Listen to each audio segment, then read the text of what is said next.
Salem school को षड्यंत्र पूर्वक नष्ट करने की एक योजना मुझको अब दिख रही है और आज बड़ी भयावह स्थिति ये पैदा हुई है कि सालेम स्कूल को पूरा नस्ते नाबूद करने के लिए आज भगवा ब्रिगेड भी सड़क पे उतर के आ गई है। ये पूरा षड्यंत्र एक बड़ा खतरनाक मोड़ की तरफ दिखता है मुझको। सबसे पहली बात तो ये है, आज अति से अति उस सालेम स्कूल में दो लोग कर रहे हैं। वो लोग, मैं आरोप खुल के लगा रहा हूं कि ये शासन के द्वारा समर्थित हैं, इनको पूरा शासन का सहयोग है, इसीलिए कानून और संविधान की धज्जियां उड़ाई जा रही हैं। कानून नाम की कोई भी चीज इन पर लागू नहीं होती है।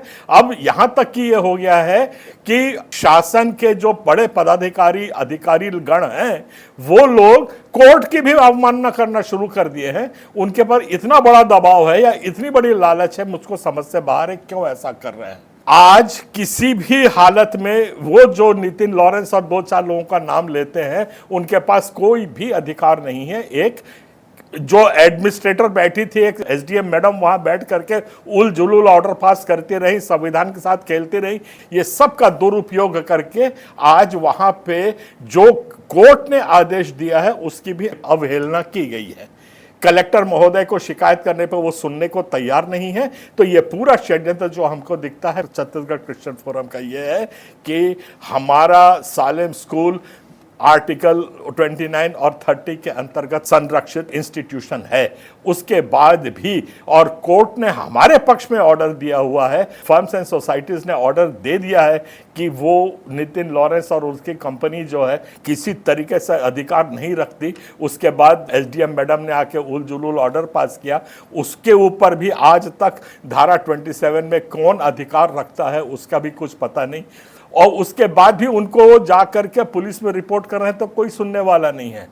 एक साल से उन्हें क्या बोलते पीएफ से भी होल्ड रखा गया है, उनकी पेमेंट होल्ड रखी गई है, उन्हें टर्मिनेट किया गया है। मैं उन नितिन लॉरेंस, एक तो सबसे पहली बात नितिन लॉरेंस फर्जी है, वो सबसे पहले फर्जीवाड़ा में आया है, उसके साथ साथ एफआईआर है। उसके बाद भी पुलिस प्रशासन, ऐसा कौन सा है आला अधिकारी जो इतना जैक लगा के रोक रहे, उसकी गिरफ्तारी नहीं हो रही है।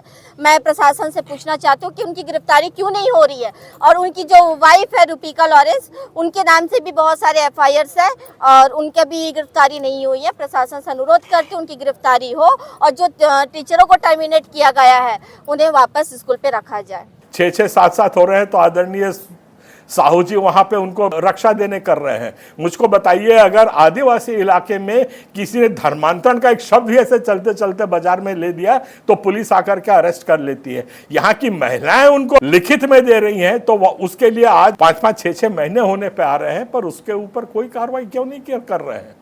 एक तरफ आप तो बड़ा ढिंडोरा पीटते हैं हमारे गृह मंत्री जी कि धर्मांतरण की बात होगी तो हम एकदम सूली पे लटका देंगे, यहाँ पे सबूत दे रहे हैं तो उन्हीं को बचाने में हमारे मंत्री जी भिड़े हुए हैं।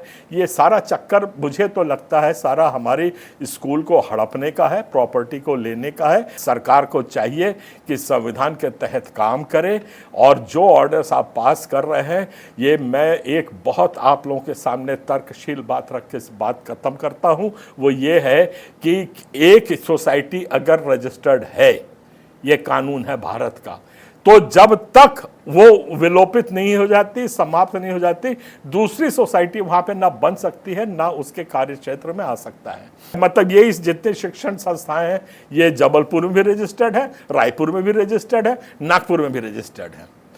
किसी किस्म से ना विलोपित हुए हैं, ना इनका हस्तांतरण हुआ है, ना कुछ हुआ है, और दुनिया भर के इसमें काम चल रहे हैं। आप सोचिए, आज 80-90 लाख रुपए का गबन हो जाए और सरकार उन्हीं को बचा रही है। कहीं कोई पैसों का लेन देन तो नहीं चल रहा है, इतना भारी की कार्रवाई नहीं हो पा रही है। ऐसा कौन सा इतना बड़ा पैसा है जो संविधान तक को रौंदते हुए चल रहा है। ये बहुत चिंताजनक स्थिति है। और आज दुख ये बात का होता है कि आज ये हिंदूवादी संगठनों को आ करके हमारे स्कूल के अंदर जाके नारेबाजी करनी पड़ रही है। इसके पहले एक बजरंग दल और आया था, आज ये दूसरा बजरंग दल आया है, फिर वो महिलाओं का संगठन आया है। इसको ये अखाड़ा क्यों बनाया जा रहा है हमारे स्कूल को? सीधा सीधा कानून की बात क्यों नहीं करते हैं? जब वो अधिकृत नहीं है तो उनको निकाल के बाहर क्यों नहीं करते हैं? ये कलेक्टर साहब के लिए भी मेरा बिल्कुल प्रश्न है, आपको ये जवाब देना पड़ेगा। ऐसा नहीं है कि ये सदालो ताकत बनी रहेगी और आप सब संरक्षित रहेंगे। हम नामजद अब रिपोर्ट करने की तैयारी कर रहे हैं, क्योंकि अब बात हमारे सिर से ऊपर उठती जा रही है। मांग है छत्तीसगढ़ क्रिश्चियन फोरम की कि सबसे पहले जो आधिकारिक संस्था है उसके हाथ में वो स्कूल का संचालन दिया जाए। जो लोग अवैध उसमें घुस रहे हैं और उनके ऊपर 5-5, 6-6 पुलिस के प्रकरण हैं, उसमें तुरंत गिरफ्तारी की जाए। नहीं करने की स्थिति पे हम आंदोलन तो करेंगे ही करेंगे। छत्तीसगढ़ क्रिश्चियन फोरम भी खुल के मैदान में आएगा, क्योंकि हमारे जो अल्पसंख्यक स्कूलों का जो संरक्षण मिलता है वो पूरा समाप्त होता नजर आ रहा है।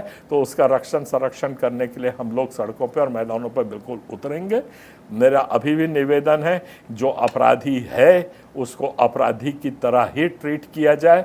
भले उसने कितना भी गबन करके किस किस को बांट रहा है वही जाने।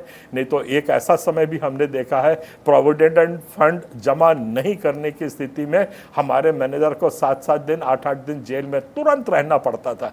यहाँ तो सालों से कोई अरेस्टिंग भी नहीं हो रही है, वो भी 90-90 लाख रुपए गबन करने के बाद सीधा। तो ये सब बहुत भयावह स्थिति है, इसको तुरंत दुरुस्त करें, उस स्कूल को पूरा रक्षण संरक्षण दें और जो संविधान में प्रावधान है, जो कानून में प्रावधान है, उनका पालन अनुपालन होना चाहिए।